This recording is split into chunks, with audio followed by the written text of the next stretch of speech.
بسم اللہ الرحمن الرحیم۔ بسم اللہ الرحمن الرحیم۔ السلام علیکم ورحمۃ اللہ وبرکاتہ۔ دوستان محترم،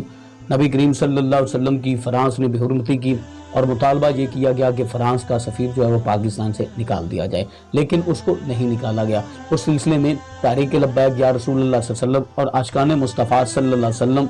تو میدان میں آئے ہی ہیں،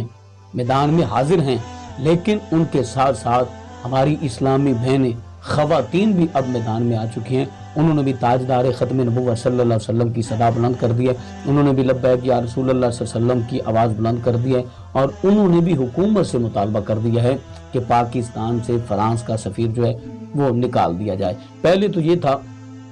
کہ صرف اور صرف مرد حضرات جو تھے وہ احتجاج میں شریک تھے، وہ دھرنے میں شریک تھے، وہ اس طرح کے معاملات میں شریک تھے، لیکن اب الحمدللہ ثم الحمدللہ اسلامی بہنیں خواتین انہوں نے اپنی گھر کی چار دیواری سے نکل کر وہ کہتی ہیں کہ جب ہم اپنی ذات کے لیے باہر نکل سکتی ہیں، جب ہم بازار جانے کے لیے باہر نکل سکتی ہیں، جب ہم شاپنگ وغیرہ کے لیے باہر نکل سکتی ہیں، تو پھر ہم رسول اللہ صلی اللہ علیہ وسلم کی عزت و ناموس کے لیے بھی باہر نکل سکتی ہیں۔ جب ایک عورت مارچ کے لیے باہر نکل سکتی ہے، تو پھر وہ عورت یقیناً رسول اللہ صلی اللہ علیہ وسلم کی عزت اور ناموس اور رسالت کے لیے بھی باہر نکل سکتی ہے۔ تو وہ عورتیں، وہ اسلامی بہنیں، انہوں نے سرے بازار آ کر لبیک یا رسول اللہ صلی اللہ علیہ وسلم کے نعرے بلند کیے اور تاجدار ختم نبوت صلی اللہ علیہ وسلم کی صدا بلند کی، اور بتا دیا کہ صرف اور صرف یہ مرد حضرات ہی رسول اللہ صلی اللہ علیہ وسلم کے غلام نہیں، ہم بھی سیدہ فاطمہ الزہرا کے ماننے والی ہیں، ہم بھی رسول اللہ صلی اللہ علیہ وسلم کے ساتھ اپنی عقیدت و محبت اور غلامی کرنے والی ہیں۔ دوستان محترم، نبی کریم صلی اللہ علیہ وسلم کائنات میں سب سے عظیم اور پاک اور معطر ہستی ہیں،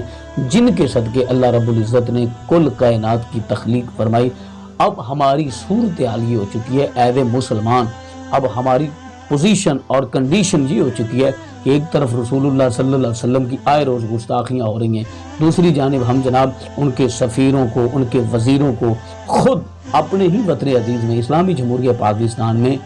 ان کو پناہ دیتے ہیں اور ان کی حفاظت کرتے ہیں، ان کی سیکورٹی میں اضافہ کر دیتے ہیں۔ مطالبہ تو یہی تھا نا، مطالبہ تو عاشقان مصطفیٰ صلی اللہ علیہ وسلم کا یہی تھا کہ اس فرانس کے سفیر کو نکال دیا جائے تاکہ یہ آئندہ رسول اللہ صلی اللہ علیہ وسلم کی گستاخی نہ کر سکے، لیکن حکومت نے بالکل بھی اس پر واضح طور پہ انکار کر دیا۔ پہلے تو کہا کہ ٹھیک ہے نکالتے ہیں، لیکن جب وقت قریب آیا تو انہوں نے وہ ساری ایکٹیویٹی کر دی جو انہوں نے پروپیگنڈا کیا ہوا تھا۔ لیکن اللہ خیر کرے گا، اللہ حافظ۔